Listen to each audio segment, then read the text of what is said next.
Ito yung sinasabi ko, nakakahiya lang siguro sa Pilipinas na ang current government natin can't do anything about it.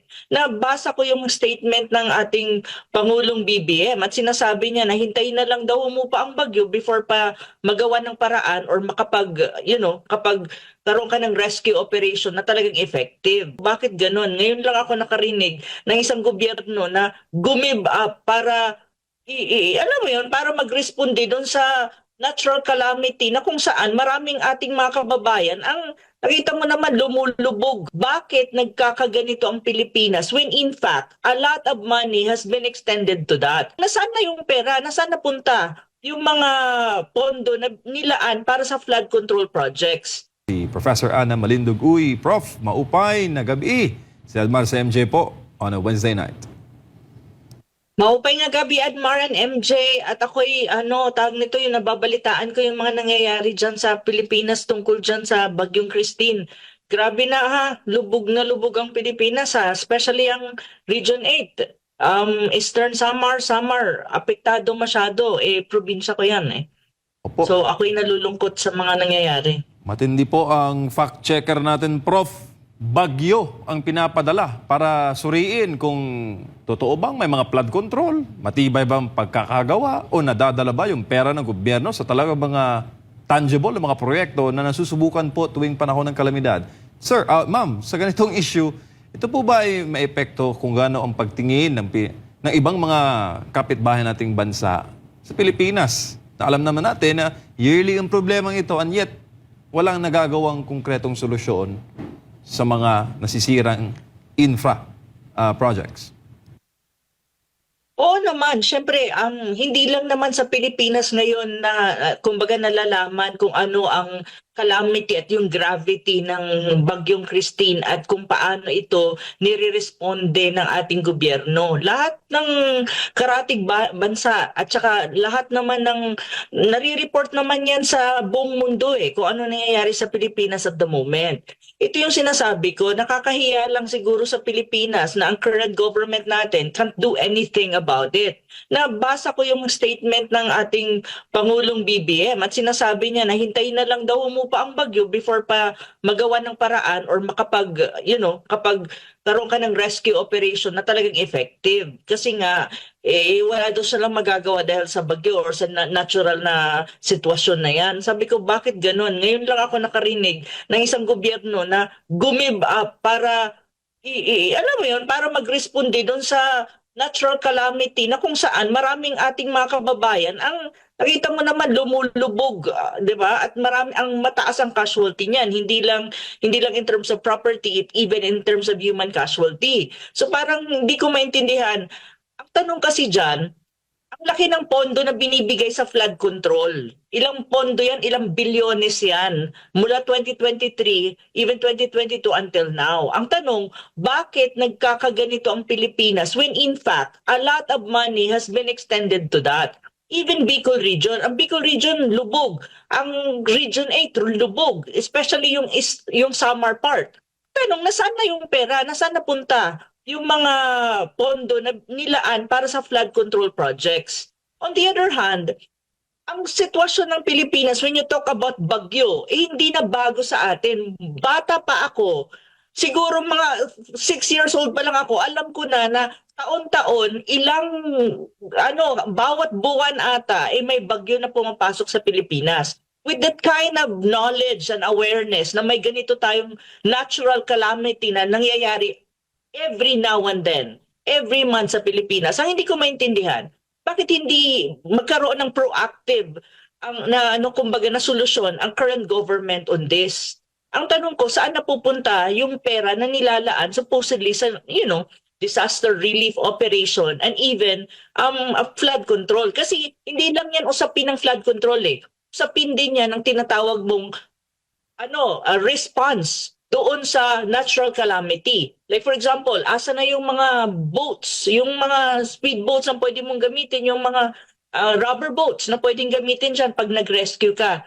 Tapos, asan yung mga tao na dapat nakahanda na? Kasi dapat may preparation before pa dumating ang bagyo. Kasi mayroon naman yung may balita ka naman dapat dyan na darating ang bagyo, ito yung intensity niya, ito yung kanyang gravity. So before that, you have already preparation. After that, you're ready. And then post bagyo na mga gagawin mo for rehabilitation. Pero it seems that the government is so helpless na i-address itong bagyo na to. And this is not just the first time. This is how many times already. Yan ang sinasabi mo, tama ka nga MJ. Ang fact checker right now ng current government ni Pangulong BBM is ang Mother Nature mismo para ilabas kung ano ba talaga ang nangyayari sa Pilipinas, kung saan ba napupunta ang limpak-limpak na bilyones para dyan sa mga proyekto na dapat na-implement at dapat hindi nagkakaganyan ang Pilipinas. Nakakahiya tayo. Kasi hindi lang naman tayo ang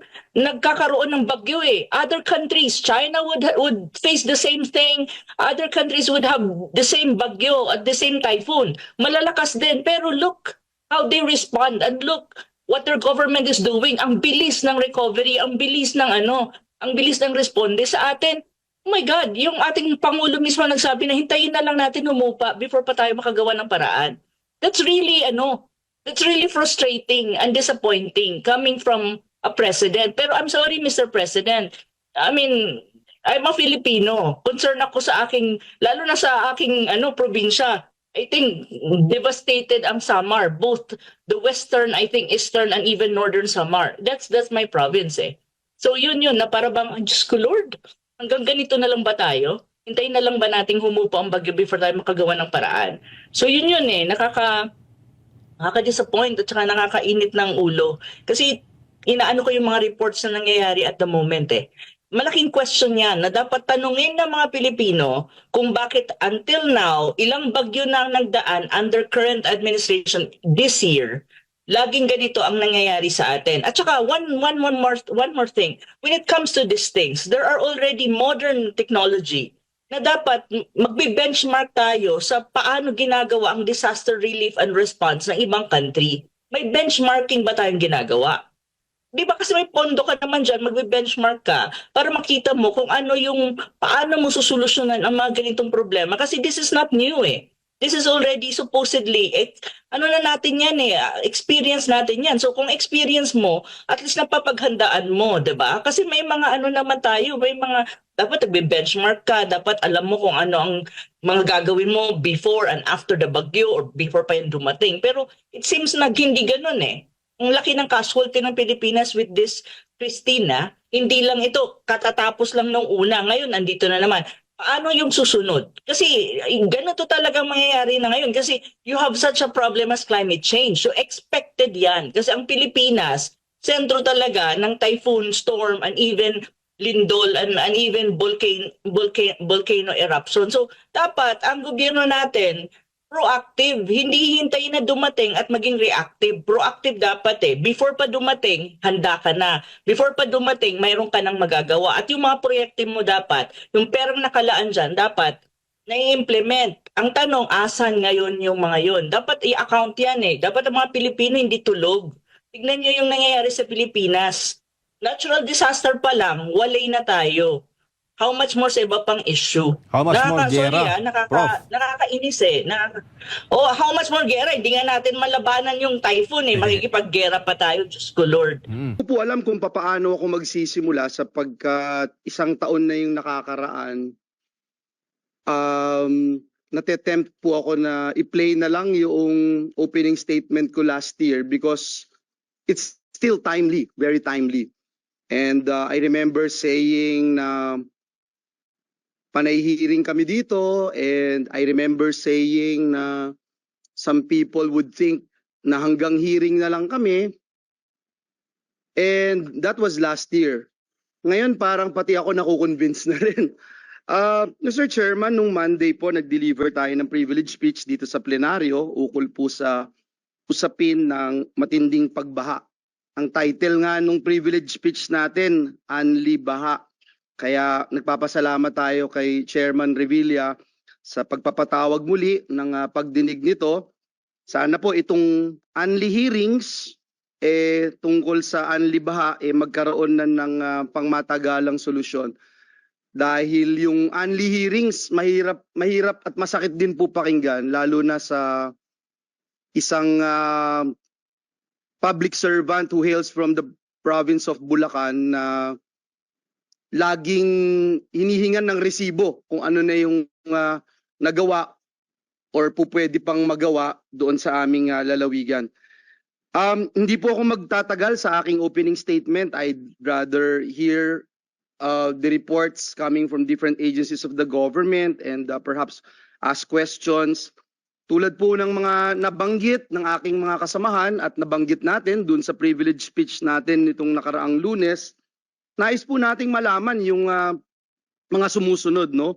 Una, doon sa SONA ng ating Pangulo at report ng DPWH, 5,500 plus flood control projects ang natapos na. We wanted to find out kung nasan po ito at yun po ba kumpleto at integrated sa isang master plan, kasi kung hindi, baka baliwala. Ano ba yung real status ng flood management master plan? Pinakitaan po ako ni Senator Amy noong 1972 na meron pong Executive Presidential Decree number 18 na imagine po, nag-establish na ng Metropolitan Manila Flood Control and Drainage Council. And the chairman kanina made mention about the 1.14 trillion pesos na ginastos natin the past 10 years. Inaaral ho nating husto yung mga budget ng iba't ibang ahensya ng pamahalaan. Pagsamahin na natin ng DPWH, climate change, MMDA, DENR, etc. Tumataginting po na 1.44 billion pesos a day. 1,440 million a day na flood control project. I mean, gaano ho kaya kasakit ito pagka ikaw ay hanggang ngayon may tubig baha sa loob ng bahay mo, wala kang kuryente, pag magtitimpla ka ng kape, lulusong ka sa baha dahil bababa ka ng bahay mo. Naranasan ho namin ito, Your Honors, kaya hindi nyo pwedeng sabihin na wala akong karapatan. And hindi ko sinasabing mabigat yung naranasan namin dahil sa bahay namin sa Bukawi, mismo may baha po sa loob ng mismong bahay namin at sa labas po lampas tao na. Mr. Chairman, bakit ba napakalaki ng pondo na binibigay natin sa flood control kung hindi naman natin napag-aaralan pala? Because it appears parang hindi napag-aaralan. Now, if you look at the feasibility study, Mr. Chairman, gusto ko malaman, epektibo ba itong mga feasibility study na ito? Because this year alone, meron pong 23 billion na nakalaan for feasibility study dito lang po sa DPWH. Kailan po ba talaga magkakaroon ng clear-cut policy? Binabanggit nyo kanina, yung reclamation. I have nothing against reclamation, pero wala pa ho akong nakitang reclamation na effective. Siguro, I just need to be convinced na tama itong direksyon na ito. Dahil if you look at here in the Senate, kami ho sa Senado, meron po kaming group chat For the first time, naranasan ng Senado na halos hanggang baywang yung baha dito ho sa labas namin. And lahat ho kami nagtataka kasi parang first time ito, ang laki, ang taas ng tubig.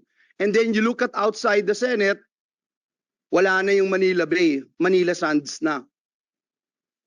Hindi ho ba parang common sense para sa amin, dahil hindi naman po kami eksperto, na sabihing may kinalaman yung reclamation dahil wala nang lusutan yung tubig Kitang-kita ho dito And at the same time, yan po yung dahilan kung bakit gusto ko rin sana, Mr. Chairman, ma-discuss yung status ng implementation ng Supreme Court mandamus ruling dito po sa Manila Bay.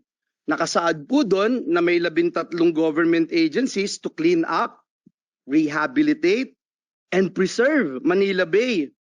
Actually, nakalagay po doon and make it for swimming. Hindi ko alam kung alam ng mga justices ng Supreme Court yung definition ng swimming, may tubig. Dito po, buhangin po yung nakikita. So, paano magsuswimming sa buhangin? Kaya, nais ko din pong alamin, Mr. Chairman, kung ito ba nangyayari sa atin ay katanggap-tanggap sa ating pamahalaan. Siguro importanteng maparating natin kay Juan de la Cruz na hindi rin tayo mapakali. Gaya nila, hindi rin tayo makatulog sa gabi. Gaya nila, nangangamba rin tayo anong meron bukas. Tataas pa ba ang baha? Sisirain ba nito yung mga gamit namin? May kikitain ba ako bukas? Meron ba akong gamot na kailangang inumin? Maleleptospirosis ba ako dito? Mr. Chairman, hindi po katanggap-tanggap. Hindi po katanggap-tanggap itong mga nangyayari. Lalo na masakit po pag ang sasabihin sa ating rason ay malakas kasi ang ulan. Marami kasi yung ulan. Meron po kasing basura. High tide po. At iba pa. Hindi po mababalik ng mga dahilang ito yung buhay ng ating mga kababayan na nalunod, na kuryente, namatay dahil sa bagyo, pati na po yung libu-libong halaga ng ari-arian nila, milyon, bilyon na winasak ng rumaragasang tubig baha, bagyo na ating naranasan. So again, Mr. Chairman, I would like to put on record my full cooperation and support kung ano man ang ating ano man ang kahihinatnan nitong hearing na ito, bagamat pangungunahan ko po kayong lahat, Mr. Chairman, and I don't think anyone can blame me how I'm feeling right now because taon-taon na lang po ito and it has worsened. Thank you, Mr. Chairman, and I expect a fruitful and meaningful discussion Yes, thank you. in this particular issues. Thank you. Preparing it. So next Your year, Honor. this year yan. Yes, it's Okay. now And now it's ongoing. 2027, It's ongoing. Secretary. So the timeline, it will take. Wala naman nung pandemic siguro nang nangyari between last year and this year. Well, I think the process lang po kasi, the process of doing the detail in design for this type of mega projects takes time because we have to go on ground. On ground na po ito eh. Sige, Secretary. I just wanted to sabi ni Senator Amy tapos isisiro daw yung foreign assisted. So hindi ko ho alam kung ano pa yung mapi-feel natin, Secretary. Magkaibigan naman tayo, Secretary, and I know you share my sentiment, Absolutely. Secretary. I have been a senator for more than 6 years now, and I have to correct my colleagues here in the Senate at correct myself as well when I said the same thing over and over again because everyone na kinausap ko nitong nakaraang Karina, ang lahat nagsasabi, mas worse. Yung dating hanggang bewang, lagpas tao na. Yung dating hindi binabaha, binabaha na. Hindi inaabot na bahay, binabaha na. So, I don't know how else to say this, Mr. Chairman. Yung 5,500 pala na programs, projects na natapos na ipinagmalaki ng ating Pangulo noong SONA ay patsi-patsi lang. Hindi rin nakatulong tingin ko, Mr. Chairman, hindi nakatulong kasi patsi-patsi nga po eh. Sana ang hiling ko na lang po ay kahit na hindi po masisimulan next year, makita po natin talaga yung master plan para po meron ding confidence yung mga kababayan natin that it's really moving, Secretary. Kasi kung titingnan nyo po from last year tsaka this year, baka walang magsabing nag-improve talaga eh sa amin and I'm speaking from personal experience. So again, Secretary, and I mentioned this yesterday, I don't see anyone who can lead DPWH other than you. We trust you. We trust you since last year and the day you assumed office. And sana huwag nyo kaming biguin, Secretary. Secretary. I can assure you, Your Honor, that we will put priority on this project. I've just been handed actually the documentations on this project already, Your Honor, and this will be the basis for us to pursue this project. Secretary, do you have any idea magkano ba ang kakailanganing pondo para hindi to maging patsi-patsi? Kung talagang poponda mo, for example, para ma-solve ang problema in Bulacan, for example, magkano ang pera ng gobyerno ang kailangang gastusin para ma-solve ang problema dyan sa baha? Do Eh, you have any idea? on a project-to-project basis, siguro, Your Honor. So talagang magpapache-pache pag Hindi. ganon. I think, let's say, Kasi for kung example, halimbawa, for ano, this project, 200 billion, 300 billion, ganon? for this project alone, it will cost 130 billion 130 billion Yes. for that. for this project alone. Chairman? Mr. Chairman? Mr. Chairman, siguro just to manage then our expectations, Secretary, kasi parang nabanggit nyo, for the master plan, feasibility study, parang it takes one presidency to finish it. Absolutely. Tama po ba? And then it's the next presidency who will implement the project. So I guess babalik tayo, Mr. Chairman, dun sa Oh, yeah. konsepto ng continuity. Kasi meron din ho tayong maling ugali na tuwing nagpapalit ng Pangulo, nagpapalit din ng proyekto. So kaya nga parang lumalabas, paulit-ulit ho yung plano kasi tuwing nagpapalit ng Pangulo, nagpapalit din ng plano. 'Di ba? Kasi katulad nga na nabanggit ko kanina, nung 2013 meron na nga tayong master plan for flood management in Metro Manila. So hindi ho natin alam nasunod ba ho tong plano na to because this plan would take 20 years. To So implement. siguro natuloy ho ba tong plano na to or pagkatapos ho ba nung Pinoy presidency, nabago ho ba ang plano nung Duterte presidency up to ngayong Marcos presidency? Natuloy ho ba? Your Honor, tuloy-tuloy po yung master plan for Metro Manila. So ito ho na-i-implement. Yes po. Thank you, Mr. Chairman. Last, no? Feasibility study ako ho, Mr. Chairman, just share to the body. Nag-fund po ako ng feasibility study. It took them 2 years, Mr. Chairman. And I mentioned this last year also. 2 years po, alam din ni Secretary, it was not his term then. 2 years yung feasibility study. Nung nagawa po yung feasibility study, hindi rin po in-implement, Mr. Chairman. Tapos, noong pinag-usapan namin ni Secretary, I remember that day, Mr. Secretary, when we talk about it. And ang sabi, kulang-kulang yung feasibility study kaya hindi ma-implement dahil hindi din magiging integrated o wala ding impact. 2 years po yung hinintay ko nun Mr. Chairman. Ako pa ho yung nag-push para mapondohan yon. Hindi din po in-implement dahil kulang. Sino yung nag-feasibility study? Sila. Sino yung nagsabing kulang? Sila din po. Sana, Secretary, makita natin itong ganito kasi kung 23 billion po yung feasibility study proposal for NEP this year, we wanted to find out, no? Kasi ang hirap po, no, Mr. Chairman, napakahirap talaga natanggapin Yung 5,500 kunyari na programs, parang lumalabas, kaya natin ito ginawa dahil ito yung maliliit, kaya patsi-patsi. Pero yung malalaki, sana, Secretary, magsalita din po kayo. Kasi yung malalaki hindi pinondohan. Siniro. Yun ang sabihin nyo sa buong Kongreso. Kaya maliliit yung ginagawa namin. Kaya sa totoo lang, wala ho talagang impact. Yun ho yung lumalabas, Mr. Chairman. Thank you, Mr. Chairman. Thank you, Secretary. Baka gusto mo sumagot. Importance of being integrated doon sa mga plano at projects ng gobyerno sa flood control.